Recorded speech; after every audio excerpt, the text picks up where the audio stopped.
Good to be here. Thank you for having me. My name is Stefan. I'm with the group for the last 15 years. I've met many of you before, but for those who haven't met me before, my name is Stefan. I've been the CEO for the craft brand for the last 13 years, and then been in the group for the last 15 years. I'm here today to talk about craft, a little bit where we are today and where we are going. And we have an ambitious plan, and I'm going to dig that down into every single business area that we are doing to see what and where we're going to be increasing and how we're going to be increasing in every single business area. Should we do questions along the way, or you like to do questions afterwards? What do you think, Anna?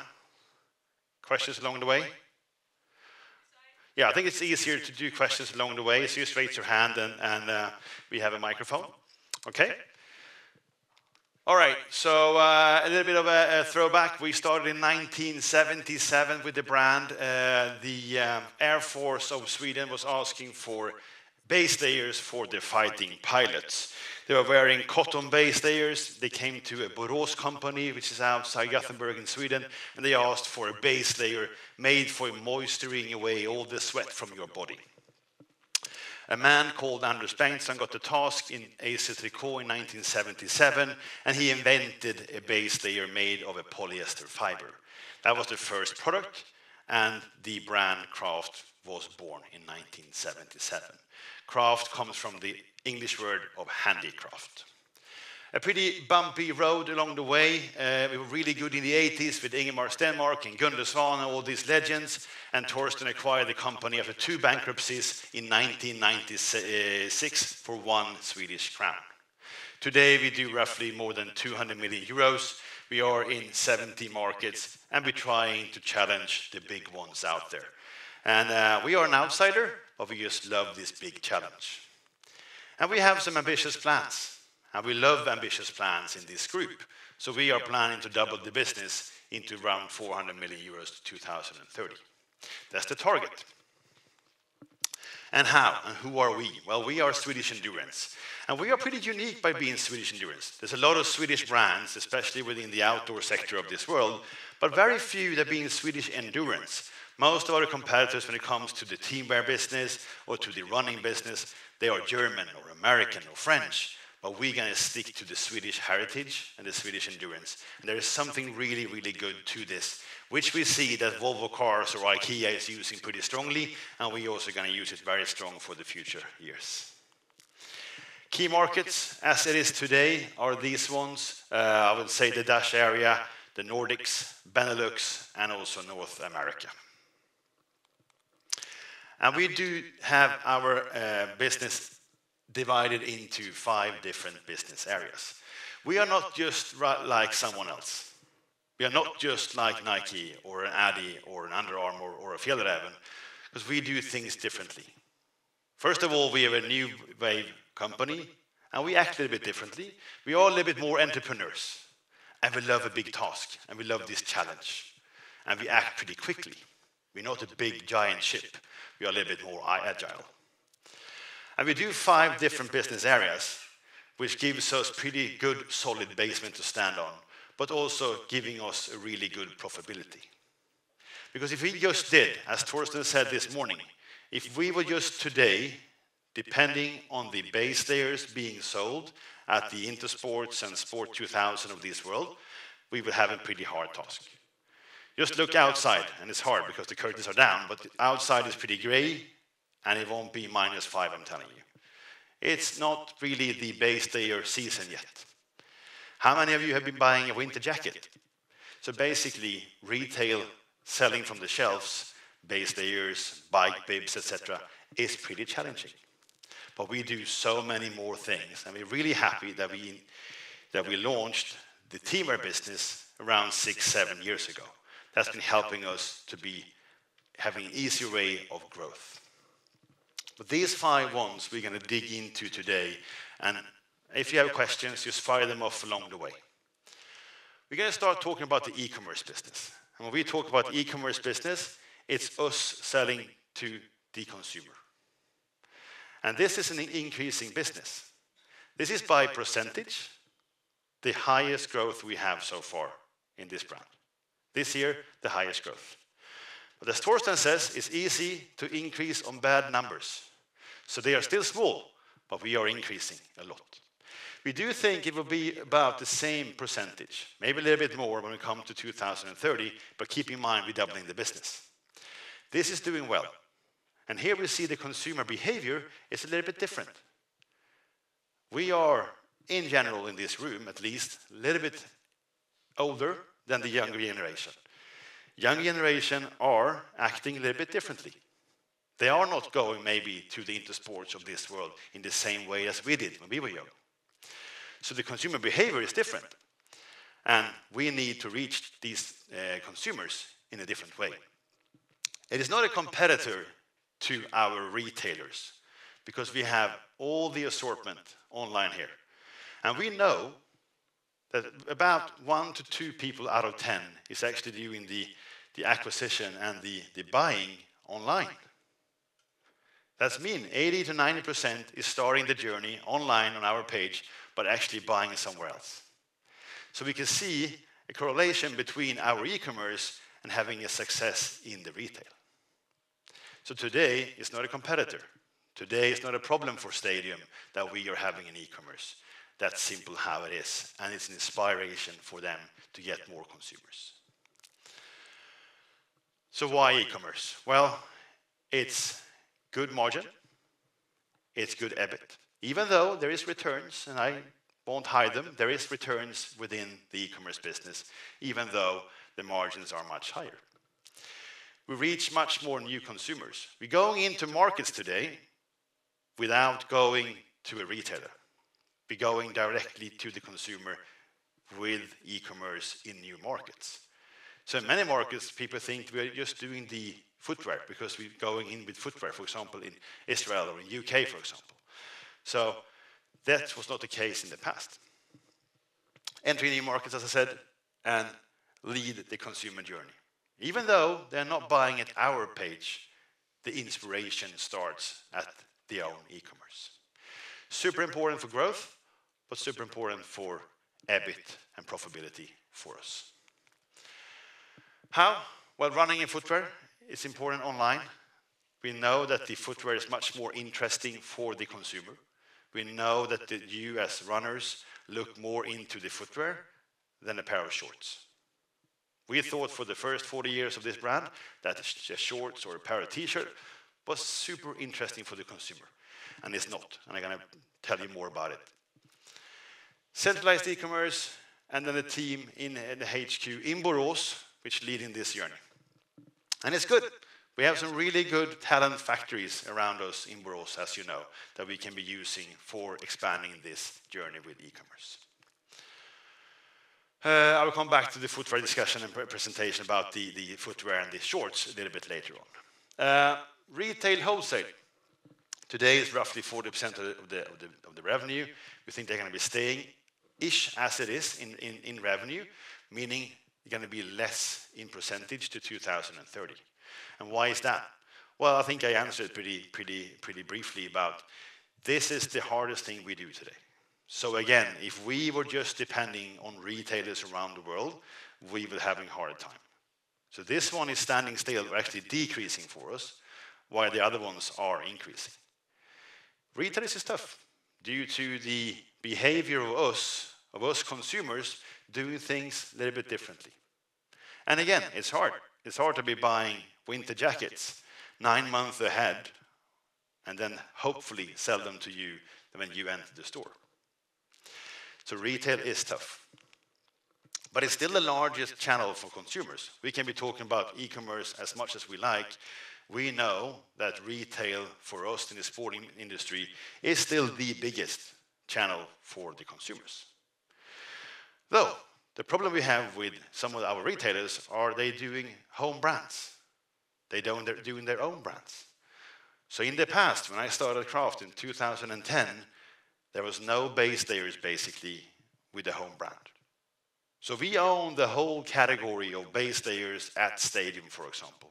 Today, that figure is basically 50% home brands. 50% comes to the brands. If that journey continues, meaning we're going to be out. Because if the retailers continue doing their home brands, it won't be any fit for us. It won't be any space on the walls for us anymore. And we, as consumers, tend to like some no brands, tend to like brands that just fits. That's why some of the brands have been exploding on Amazon, for example. There's brands on Amazon selling for millions and millions and hundreds of millions of euros, and then no one knows them. So we need to bring our brand up, and that's why the e-commerce journey we do direct to consumer is so important to build this brand. But again, retail is tough, not just because it's hard to predict how much you need in 9 months, but it's basically hard because they are increasing their own brands. You see the same thing at groceries, you see the same thing in all different aspects of retail. So this is, if you continue this, it's going to be hard. Therefore, we do think it will be pretty stable, but we need to change out some bad retailers and change them into good retailers and earn more money. This is the hardest one today with the margin. So we, Craft, as a brand in total globally, have a higher gross margin than the New Wave Group. Though the retail business have a lower margin than New Wave Group in total. So the other ones, the teamwear, as Torsten said, or the e-commerce business, or the corporate business, gets our margin up, and retail is taking it down. Though a big order from Intersport is maybe 10 million SEK. So that's pretty easy work to get a big order. But in promo or in club, it's much more work to get that high margin. And again, you need to create some brand visibility also in the retail space, which is going to be important for the brand future. We will do this with the New Wave Group companies within North America and in Europe. We believe in winning sports accounts, winning department stores, and outdoor and running specialty. Why do I say winning? Because we need to find the winners. We need to find the winners in the market. There's a lot of retailers that's not winning, and we need to be with the winners. And that's what we need to be attacking. So maybe we need to change a little bit how we are today, where we are presented, and move that into slightly different retailers. How to do it? But again, we can do things differently. For example, one of the biggest issues for the retailers today is cash flow. And again, we are forcing or saying to our customers, you need to place an order 9 months to 6 months ahead. How many pieces of base layers do you need in 6 months? We have no idea, because we know that we're going to be buying a winter jacket or a base layer if it gets cold. We're trying to turn that around, because at New Wave we can do things different. At New Wave we can do things that no one else can do. We can take some risk, and we can have things on stock. So if we can start getting our customers understanding that you can refill. What do we have today in stock value, Anna? 5 billion SEK? I mean, there is something there that we can help out with the customers. The customer's behavior, not the consumer, but the customers, meaning the Intersports of this world, needs to be thinking a little bit differently. They don't need to be placing the 9-month order ahead if we have 5 billion SEK in stock. This is that no one else is doing. And this is the way that Amazon is working. Amazon is working in the same way. They're selling the same item year after year after year because you and me and everyone else is doing reviews. This is what we need to be learning our customers as well. You're going to be in the core categories, running, bike, Nordic skiing, and base layers, and we're going to have long living styles. The first one, they get tired of a product, is the designer. And then it's the buyer at the customers. But the consumer, they're not tired. They like a pair of pants. They like a pair of base layers. They like a pair of ski pants. But we tend to change them out too quick. Because you've been wearing a nice pair of ski pants, and then you go 2 years later on, you need a new one. But then we change them. So we need more long living styles. So more than 75% of our products today are long living styles. This is the way that we're going to do better business for the customers and better business for us. And this is why we are a little bit different. Again, business is all about making something different. If we're going to follow Nike, we're going to get beaten. Because they are better at being Nike than we are. But we can do something different. And this is the way we like to do at New Wave. We need to be entrepreneurs, and we need to change the way of thinking and doing. That's the way we're going to do in the retail. Footwear. It is today 5%. This is 2024 figures, so keep in mind, full year 24, roughly 5%.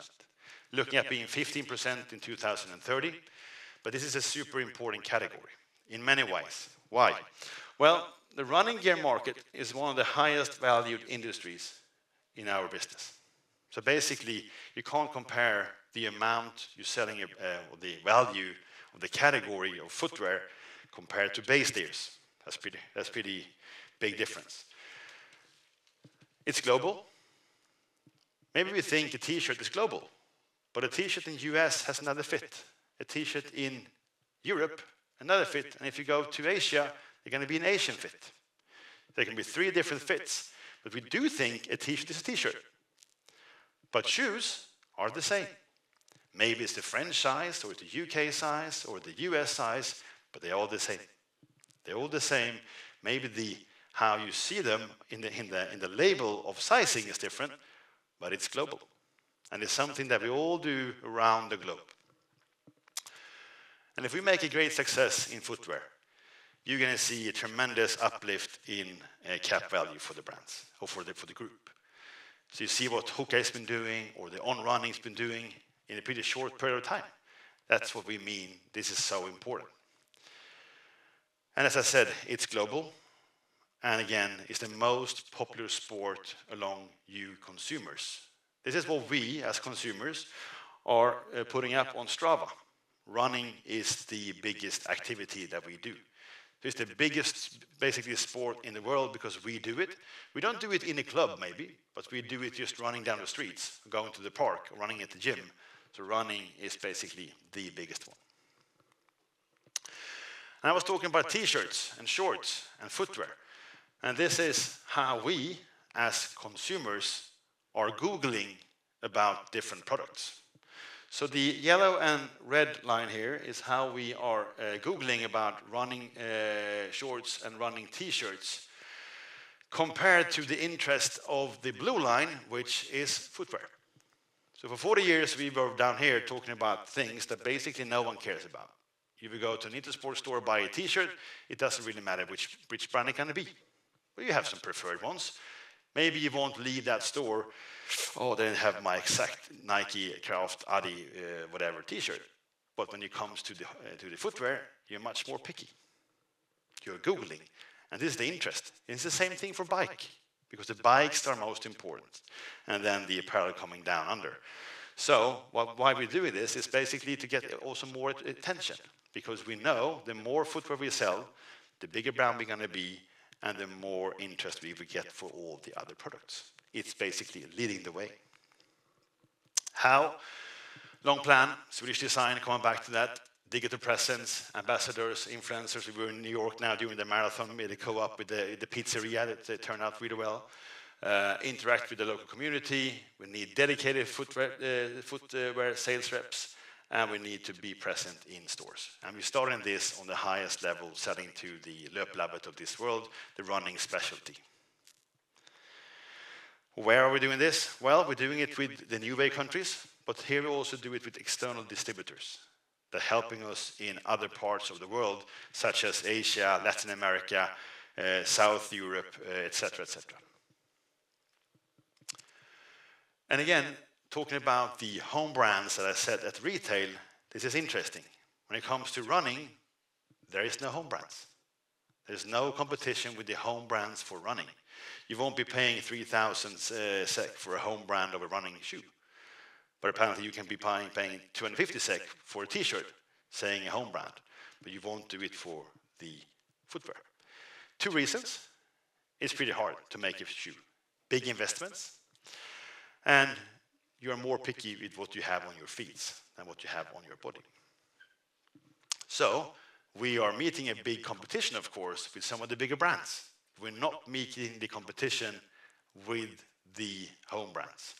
And this category, together with football boots, is basically the only category which won't be discounted in store. So if you go to a sporting store in Stockholm today and check, you're going to see the football boots, you're going to see the running shoes not being discounted. A lot of other categories has a negative price by going down the whole time because it's all about price. And this is not. So we can charge a higher price here. Looking into club, we've been talking a lot about the teamwear and the club business, and it's really good for us, increasing a lot. It is today, in 2024, it's roughly 25% of the revenue. Keeping in mind, we started this in 2017 in Sweden and 2018 outside Sweden. So pretty fast pace. We can be doing even better. We do think it's going to be 35% until 2030. That's pretty ambitious. But we are on the pace. And we've seen that we are taking market shares in every single market that we are launching. So why are we doing that? Well, when we did this, me and Torsten and some other people, smart people, sat down in a conference room in 2015 and said, well, we need to do something bigger. Craft is in very slim, small sports. Because cross-country skiing is important for us, and maybe someone from Norway or Finland. But outside that, it's pretty small. Cross-country skiing today is less than 7% of our total revenue. But if you ask a Swede down the street in Stockholm, people are going to say, you know, at least in the past, oh, that's the ski brand or the base layer brand. But if you ask kids today, they're going to say that's the teamwear brand, that's the football brand, or the running brand, right? We also realize that we are very much depending on what's outside, and if it's anything coming from the sky called snow. And we can't be depending on the weather. So we try to do something that's going to be more season independent. Because this is actually sports, teamwear or club sports, going to be made even if it's snowing, or if it's raining, or if it's hot. You're going to do your archery, your boxing, your football, your handball, your karate or ping pong, even if it's snowing or raining or if it's sunny. It doesn't matter. It won't go up and down. This is pretty stable the whole time. We also needed to have something to target the younger audience. Because to be very honest, when you were 15 years in the past, you had no idea about craft. When you became 40 and got a bit of a crisis, you start doing Vasaloppet or the Stockholm Marathon, then you realized who craft was. We haven't seen anything of this yet. But imagine the kids of today walking around with craft items when they are 4 to 5 years old, doing that for the 10 to 15 years during the club seasons of club period, up to they're going to be 20. It's going to be a major impact. These girls and boys are going to have us top of mind because they knew it's a good quality, nice brand, nice stuff that I've been wearing in my club. We have not yet seen that impact for the brand. And again, we're trying to target some of the biggest sports in the world, not just doing cross-country skiing or biking. Biking is fine. Biking is a good sport. But in some markets in the world, you can't even bike. You can't bike in America. You can't bike in China anymore because the traffic is just too hectic. So we needed to be in bigger sports. And this is also something that won't be depending on the weather, but it's also something that won't be depending on if you have money or not.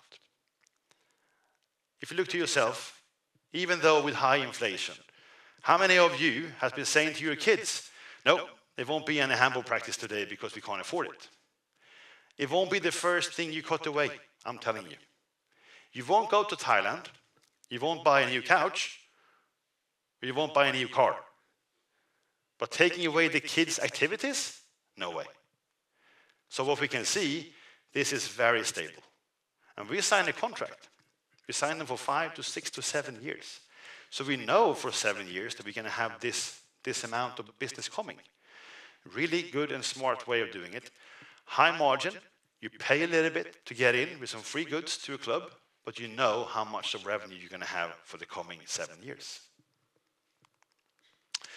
We're going to do this only with new wave companies because it comes back to the way we are working.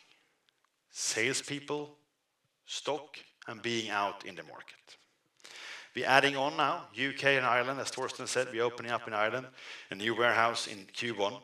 We have been starting in US already, and now we are opening up Canada as well. And then we are looking now into Spain and Italy pretty soon.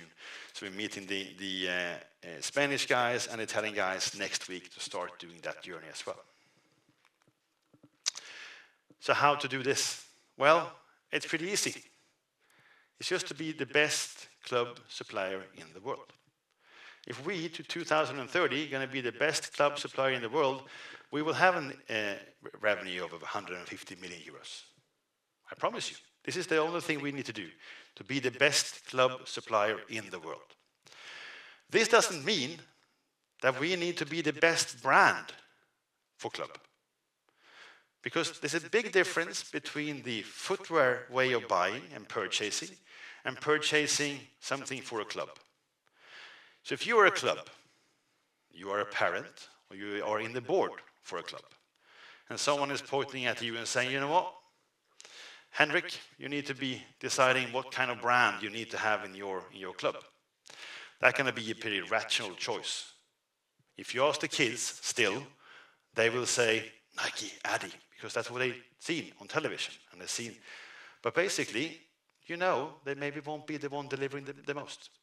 And some parents are going to be a bit angry at Henrik and going to be calling him and saying, you picked this brand and not delivering. So this choice is not driven by a consumer behavior, it's a much more rational choice. Though, when you buy a pair of footwear, it's much more driven by your wallet. You're going to spend 300 euros on a pair of running shoes. They better be good. But this is more about how can I make a choice for this club without any hassle. So Henrik don't have to be worrying at someone calling him in the middle of the night saying, where's my t-shirts or where's my jackets? These are the very big differences between the club business and the footwear business. Consumer-driven and more of a rational choice and a little bit more B2B business when it comes to the club business. So how to be the best supplier in the world? It's a bit of a task, isn't it? Well, stock and service. And as Torsten said, and I can underline it, we are best.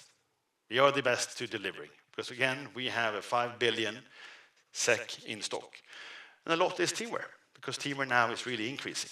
And teamwear is not only for clubs. We're selling a lot of teamwear for the corporate business, where you at, for example, Följ going to be running an event, or you're playing football in your spare time, and you have a team. That's also teamwear business. We're selling a lot of footwear, regular running shoes, to the clubs. They need it to be running. Even if you play ping pong or you're playing football, you need to be in the forest running. There's more things that we can sell within this business. We believed very early in the female consumer. And saying that in 2025 just feels odd. But when we started this in 2017, going to customers and saying we're going to have men and women fit for teamwear, they were laughing. It's 8 years ago. We were the first brand launching every single style that we have in men and women. 8 years ago. That's a pretty bad grade for our business. We have never done that before.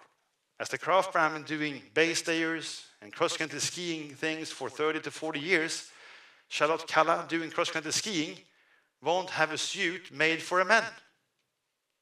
That's what we've been doing. The business has been doing male fitting for women. And women are allowed to be buying extra small. We call that shrink it and pink it. It's wrong. And again, every time we go to a club, there is men and women in the board. And the question is easy. Do you want to have women's fitting? I can promise you that everyone says yes. So it's a really good USP, but for us, we're selling a lot of this. So when we see the split, it's amazing. And looking now, for example, in the US, there's more women, more girls playing soccer or football, the Swedish football, than boys. And this is turning. This is turning the whole way. So it's super important. We like to be agile. We like to be entrepreneurs. And that's why we need to have the custom design. So custom design for us is super important. Meaning, we have Hammarby. And I know maybe you don't support Hammarby, but there's a team in Stockholm. And they are green and white. And in the past, they had other suppliers that gave them a jersey. We don't do that. We sit down with them, and they say, we would like to have this green with this color and this design. And we've been tripling the business of the merchandise and sales, due to the fact we've been helping them with the custom design to be first happy with how they look, but also then doing the business with the merchandise that we are much more agile. So the custom design part is important, to design out what you need, because again, if Henrik again is responsible for his club, he can't be wearing pink if his club is red. And there is examples in this market of clubs being green, not getting the right color, because the supplier can't help them. That won't be happening to us on the bigger clubs, of course. Local presence. This is in the DNA of being an entrepreneur and being a new wave. That we do believe that the team sport or teamwear business or the club business is pretty local. There's not many of you in this room that knows who's the top of the league in the Danish football. But the most of you know that Mjällby won the Allsvenskan. So basically, I'm going to help you out saying Aarhus is top of the league, which is the craft club, of course, in Denmark. And then Mjällby won the Allsvenskan. And you know that one, right? But again, this is examples of the business being local. So if you go to a Danish club and you start talking about Mjällby, they have no idea. You better know who's top of the league in the Danish club. So you better be local. You better speak that language of that customer. And for the teamwear business and the club business, this is nitty-gritty, nerdy people loving sports. So you better be knowing your market, speaking that language. And if we have some countries selling teamwear, they better know the market. And you better be a little bit sport nerdish, because you need that. You need to have the knowledge of someone in karate if you go to a karate club. You better do your homework. It sounds pretty easy, but we see that other brands have Nordic as one region. And I'm telling you again, who is top of the league in Finland, right? It's hard. So we don't act like big regions, we act in every single local market. And then, of course, sustainability. All the products we are doing from 2025 and onwards are fully or partially with preferred fibers. That's what we're going to say. Not eco-friendly, preferred fibers. So we take sustainability super seriously, and it's also really, really good USP coming to our customers and the clubs, talking about, okay, we have every single style being sustainable. Corporate business, last but not least, this is around 20% of the business. It will be around 15 probably, could be 20 also for the future, hopefully. This is actually where we're earning the most money. Here we are using the new Wave Group full out. The new Wave Group companies are selling the craft promotion items. It could be like this sweatshirt. It could be like a t-shirt or something for a running event, or it can be a jacket or a hat or something. We are a pretty unique brand within the promo business, because most of the promo business is with no brands or unfamous brands. But craft is a little bit more premium into that business. And we're seeing a tremendous increase. And we do it only with the new Wave Group companies. So this is the most profitable business we do. So for the EBIT, this is going to be the most important thing for the craft EBIT, is to sell here. So basically, the gross margins here are pretty high. We can charge a little bit higher price due to the fact that we are pretty alone being a brand within this kind of business. So again, most profitable business areas, how to do it, it's just follow the new wave. So basically, we are just listening to the big brands and the good brands within promo in our group, and we listen to them and we do the same as they have been doing. Same as Cutter & Buck or same as Click, but we, of course, with different products. New Wave Group setup, long living styles, stock and service. But it's the same thing here. You better be out in the market. You can't sell it without reps. So we have a lot of reps in all the markets doing this for us. But Sweden is the only one where we have local craft promo reps. Rest of the world, we're using the other New Wave Group companies. And this, again, is the most profitable business area we do. So the more we increase here, it better going to be for overall profit for craft. With that said, as the total plan, how we're going to go from 200 to 400 and doubling the business to 2030. Thank you.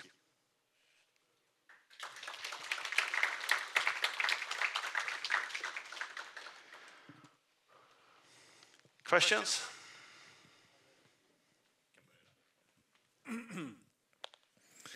Thank you very much, Niklas Skogman from Nordea. You finished off here by saying that you're planning to doubling the business to 400 million euros by 2030. But I think, if I'm not misremembering, the plan was to do this by 2027. So I was wondering where you stand right now and what has changed in terms of the plan. I think we all in New Wave Group have been looking at a little bit higher increase or after higher growth, which didn't really come. So basically, we've been postponing it to 2030. So that's what we're looking at now. The pace, again, the retailer is the one that's not pacing. So basically, if I'm going to point out things that we are not really happy about, it's, as Torsten said up here, it's the regular retail business. When I say retail business, we don't have any stores. We are selling to retailers. That one is not pacing as we've been thinking. But the teamwork is doing well. It's sort of on the plan. The e-commerce business is on the plan. Footwear is sort of on the plan. Promo has been a little bit stable, and then retail is behind. So we had to be pushing it to 2030. Still pretty ambitious, though. Okay, thank you. And where are you, sort of rolling 12 months at this point for craft turnover? Growing? No, what's the sales? We don't say exactly. So it's above 2 billion SEK. Okay. Thank you. No, I could just follow up with the question on the good profitability contribution from corporate here, or selling into that channel, and still you show that you expect this to be a bit diluted, the weight here. Is it that where are the growth limitations that you see? So diluted, yes, due to the fact that the team business is going to be even bigger. So I think that's sort of it. The retail business hopefully can be staying on the 40% of share of the business. We don't really think that way, because what we've been seeing and what we've been talking about with retail. But the teamwear is not as high with the gross margin, but pretty close. So the highest gross margin we get from the promo business, basically the highest is the e-commerce business, and then the promo, and then the teamwear. But it's not far away. So I'm not really worried about the total profitability, but it's more about the fact that how much can we grow as a performance premium brand within the promo business. There is easier way for Click to sell more t-shirts than for Craft to sell pretty more premium jackets and hoodies in that business. That's sort of a little bit in the mix of why we've been thinking it will be a little bit diluted. But again, it's more about we will be growing in value, of course, but it will be the percentage going to be less to the target. And when you say that e-commerce are highest, it's on the gross margin level you're thinking? Yes. So e-commerce highest gross margin. Then we have the promo. Then we have the teamwear. Then it's the retail, and then it's the footwear. And speaking of the footwear, I sensed here what you're saying, that you had hoped for a little bit more market traction, perhaps. Did you revise your plan in any way? Do you have any new ideas of how to get that penetration going? I think the worst thing we can do is panicking, because we see tractions and we see the increase. So when I see the footwear category, it's increasing much more than basically base layers. So I mean, we are doing the right things. Again, as Torsten said, if we were continuing just doing the base layers and the bike and the cross-country skiing on regular shelves, we're going to be decreasing, right? So, we always expect a bit more. You always like to have a little bit higher pace. So we do think, and if you've been testing the shoes the last years, they're doing well. So basically now it's more just to convince the consumer. From the beginning, we struggled a bit to find the right models. Now I think we have the right things. I'm seeing what I saw in Borås yesterday. It looks amazing. So no panicking, and I think that's not really in our way of thinking, so we're going to continue. But we see the traction also on e-commerce with the footwear. People are buying footwear on our e-commerce, and it's basically the biggest category. So we know that people out there would like to be buying our stuff, but sometimes having a hard time finding it.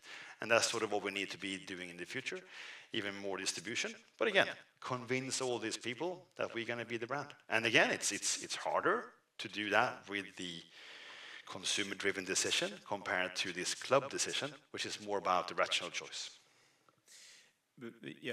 So the products are right, but I think you mentioned also in the presentation that you wanted to alter a bit which retailers you go with and so on. Can you elaborate a little bit on that? No, I would like to be specialized ones. Yeah.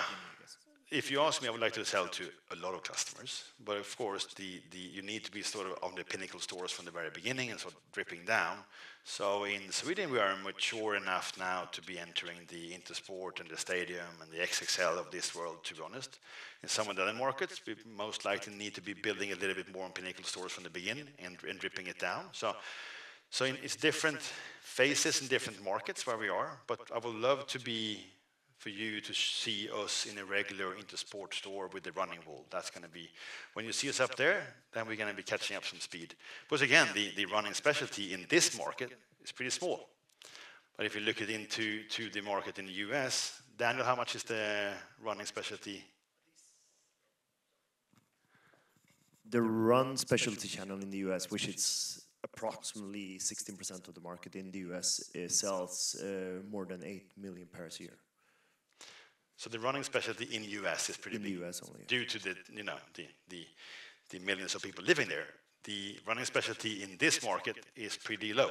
And Daniel is responsible for footwear, so he knows it all. But so there's different markets and different challenges. But of course, we would like to be broader and wider. But if we're going to be wider and having things on the floor, and we don't have the attraction enough to the consumer, it won't be selling. But I presume when you say that you have the lowest gross margin in this category, I presume you have lower gross margin than leading shoe brands, running shoe brands. Right, I would say from 26 and onwards, I'm going to be saying that we're going to have pretty much spot on as the other ones. Of course, if you do an Asics GL Cayenne, which has been in the market for the last probably 30, 40 years, it's of course having a little bit higher margin. But footwear margins are lower than the apparel margin. So if you are having somewhere around 40 to 45 on a pair of shoes, it's not too bad. But again, the average selling price for a shoe is just much higher than a pair of t-shirts or a pair of pants. So basically, looking to value, it's going to be helping us a lot, but the percentage is slightly lower, yes. But when you look at On Running and Hoka, did you look at their margin ramp? I mean, or was there any? We went to make us more enthusiastic. We've been looking at how, where are we compared to Hoka at the same time when they were founded, and we're actually ahead of them. That's something we need to be when we boost ourselves. We look at that. Then I think they had a really good trajectory of sales. But yes, we've been looking at how they did it. We have a lot of people that have been working in those kind of businesses before, helping us. But we also work a lot with the ex-distributors that we're working with Hoka on, etc. So, yeah. But again, it's a harder one. It's a harder one due to the fact that this is going to be a consumer-driven decision compared to the other ones that we've been doing with promo or with club. And finally, on that topic, is there any inventory risk here? Because you mentioned before how you want to extend sort of the duration of seasons, but I guess in running shoes, it's all about these seasonal release of new patterns and it's up and down. Ramp your production too much, or so footwear for us, it's one is the consumer-driven decision that you and me gonna go running, right, and then we're selling at the club. The other part is regular footwear that we are selling to promo. So I think I'm allowed to say this. We had a big order the other day, 1 million SEK. On only footwear to a commune in Sweden. So basically, now it's more people are entitled to start buying working shoes also as joggers. So we see now pretty big business within that kind of sector also for the promotion side. So those ones going to be even more, but they're going to be in 12 colors. They're going to be staying for 10 years. Then some of these ones going to be going in and out. of course. I'm not worried of selling shoes. Selling shoes as clearance is much easier. It's a little bit harder with the striped jersey for teamwear, I'm telling you. If we take that one out, a blue and yellow striped T-shirt, that can be a little bit trickier. So seeing the clearance of stock for footwear, no, you can always get it in outlets, so you can sell it pretty easily.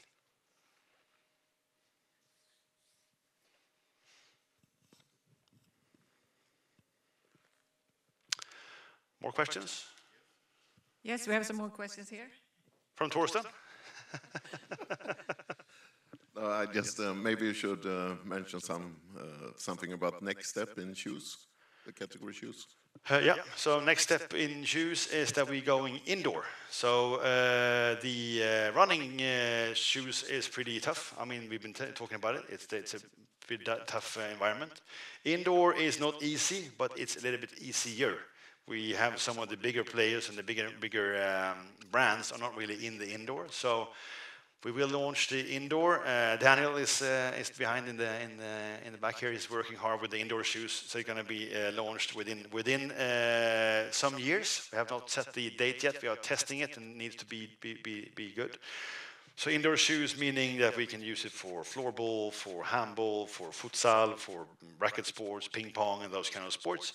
And the competition here is a little bit milder in one way. So looking forward to that. And also it's very connected to the teamwear business. So it's a good way of connecting it with teamwear, being even stronger coming to clubs, that we can say that we have now hard goods as well, meaning the footwear, together with the apparel to clubs. So looking forward to that.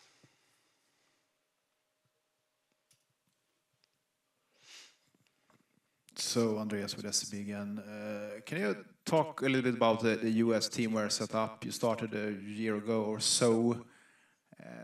What have you done? Where are we now? And so forth. Yeah, so basically, good question. We've been talking about this teamwear. Teamwear in general, if you talk about it in general, it's a big potential. Teamwear in specific in US, I see as a really big potential. Why is that? Well, basically, teamwear in US is a little bit different. It's more driven by corporate business. It's basically someone owning a club or someone having a school. So the average sales to a member is much higher. So we now had a club we signed the other week, and they're having an average sale to their members of $500 per year. If we do the same number in Germany or in Sweden or in Finland, it's pretty similar. It's about $80 to $100 a year. So we're looking at a 5, 6, 7 times higher revenue per member. And that's a good thing. The other thing is that you can't really sponsoring a team. So for example, in Denmark, we have, as I said, the #1 team now in the Danish Football League, Aarhus. Why are we having them? Well, it is mostly to sort of take a step into a market, because you need to prove that you are something in this market. Something we did with Hammarby or IFK Gothenburg or the handball team, the Swedish Federation, to sort of prove to clubs that we are good enough. That's what we did in Denmark. In US, it's different. All the pro teams are sponsored by one brand.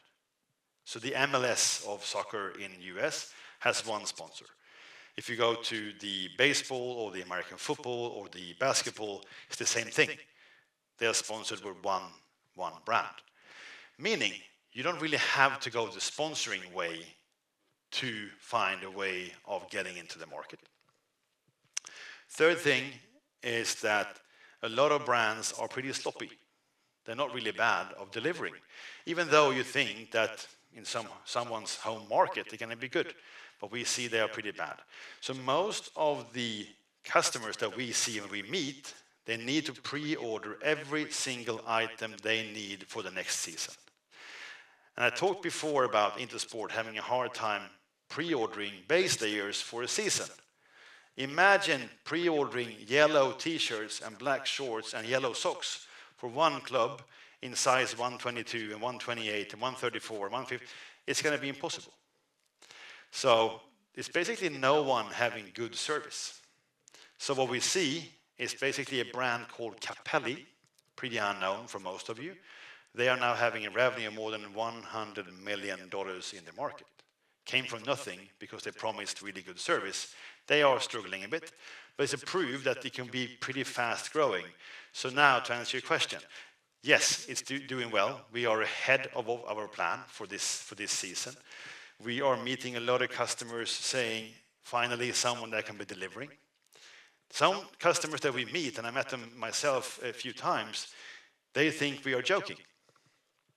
So they say, what do you mean? Can I order tomorrow? And I say, yeah, you can order tomorrow, and then you can get delivered. And we're going to also have this team where in more warehouses in the US, as Torsten said about Dallas, we have one in Kentucky, we have now one in Seattle. The plan is to have it out in more warehouses to get quicker deliveries. So they can't sometimes even understand that you can do this, because for the other brands, you pre-order, you wait for the order, you sit, and you can't take new clubs to your store, because you can't risk of losing those yellow shorts or yellow socks. So basically, we're seeing a tremendous opportunity. And so far, it's just down on this club, smaller school levels. We're not going further up to the bigger ones. We signed one semi-pro team now in Eugene, which is the hometown of Nike. It's a little bit funny. So that's basically the big assignment. But again, we signed this club now in south of Boston, and they have 3,000-4,000 kids. So again, if you start taking the numbers of the average selling for all these clubs and how many kids they are, it's a great uplift. We see the competition being easier than, for example, in Germany, for example, or France.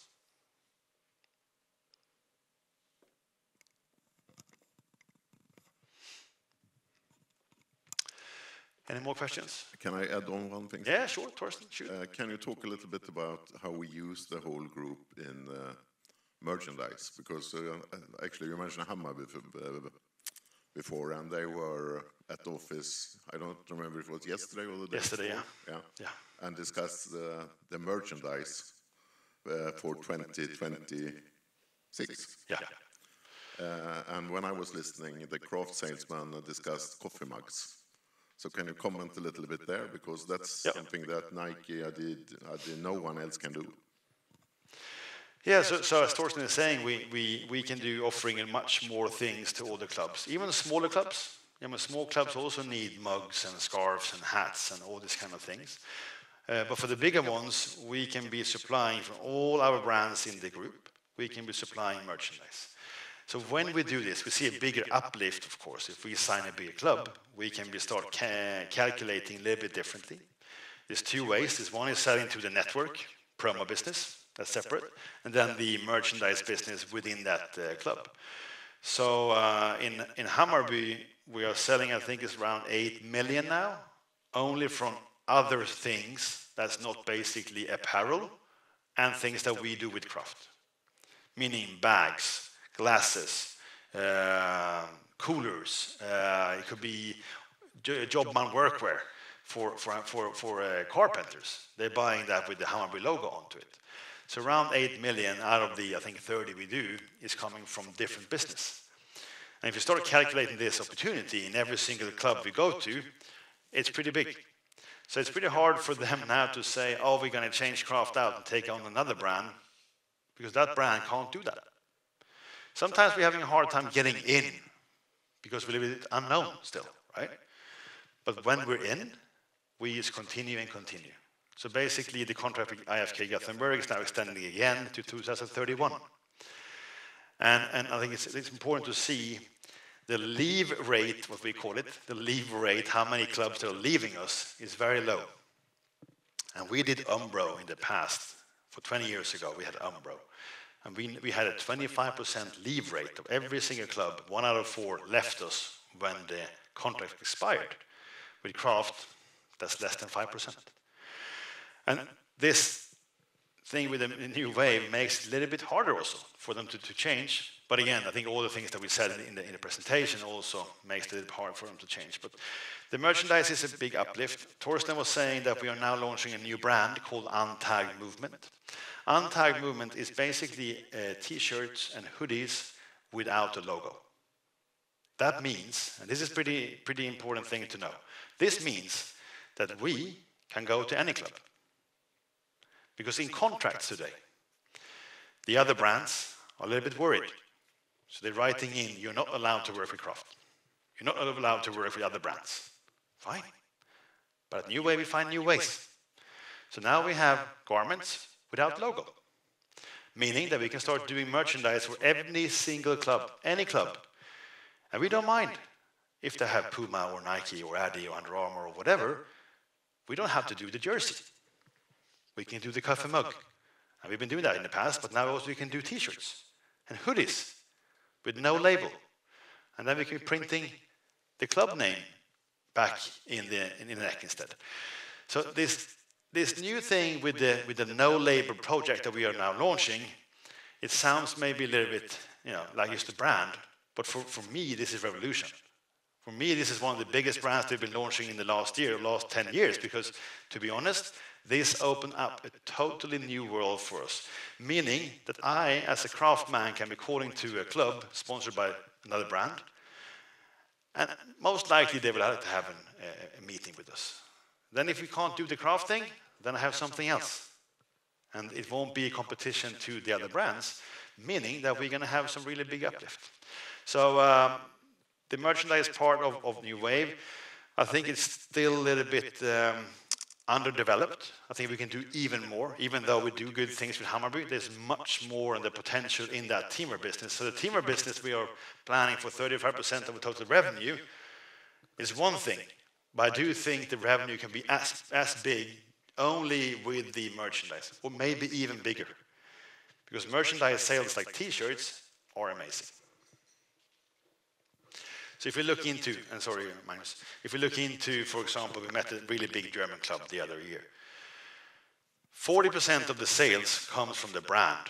60% of the sales of merchandise. This club sold merchandise for 12 million euros. 40% came from the branded merchandise, meaning Nike, Adi, Puma, Craft, or whatever, jerseys and hoodies and stuff. 60% of the sales was something else. 60% was these kind of things that we do in the group. So merchandise for the group in the future, massive. And now, especially with this no label program, we have a tremendous opportunity. Magnus? Thank you. I was just wondering there, with the indoor shoes you mentioned before, you will not be launching soccer shoes? Not yet. It's too complicated? I think me and Torsten having a bit of an arm wrestling about the football shoes, but basically to come back to the same discussion again, what is driven by what? So looking into the club business is driven by a rational choice, even though Nike and Adi will be top of mind for the kids. I mean, the kids can be super happy with that. Looking into the indoor shoes is a little bit the same pattern as the club. It's a little bit more driven by that pattern, and the bigger brands are not in there, meaning that the shelf space in stores is a little bit easier.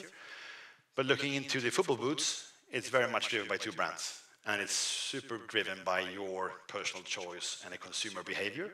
So that means that we need to be convincing a little bit more the kids and the football players to be, going away from those brands into something else. And that's a little bit further on, I think, so right now. So there is no central sponsorship, if you look at Hammarby or IFK Göteborg for teams that you are sponsoring. There is no central sponsorship from Nike or Adidas. It's a mix of what... Yeah, in the past, yes. In the past it was, yes. But the football players don't like that, because players have individual contracts. And then the club says, okay, now you need to be playing in Puma or Nike or something. And then the players can be saying, no, I have my contract. So I think in one way we've been helping out that development, because what we say with Craft is that you do the apparel from us, and you can do balls, and you can do shoes from whatever, right? And everyone said that can be impossible. You need to have everything when you come to a club. We turned it around as one of our benefits, saying, hey, let the kids have whatever they want. So, for example, in Hammarby, they are using probably 3, 4, 5 different brands, because Intersport is helping them selling whatever they want. So one is playing with Puma, 2 is Nike. It doesn't matter, right? So central sponsorships with football boots today. In the past, when we had Umbro 15 years ago, that was a yes. That's what we did. We went in, signed balls, and boots and apparel, and that's been changing. It's a little bit more common, though, with the indoor shoes, because the players are not as well paid as they are in football. So a handball player or a football player in a regular league don't get any sponsorship. So then you can sort of force them in. That's why we are now looking at the indoor shoes first, and then the football boots a little bit further on. Great. Can I add one more thing? Of course. No, it's clear for everybody that the figures that you present, Stefan, for teamwear business is craft teamwear business. So it's excluding all merchandise coming from other companies. So if a club buy pens, it ends up in Top Point that are incorporate. If they buy beer glasses, it ends up in gift and home furnishing and so on. So this is only actually pure craft teamwear in the plans we have here. And hopefully, I think merchandise can have maybe not the same turnover, but a huge growth at least.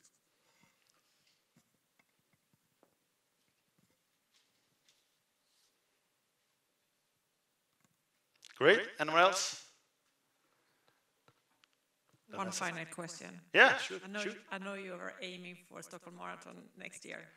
I think I know which shoe you're going to run in, but what time are you aiming for? Thank you, Anna. Putting me in a hot seat.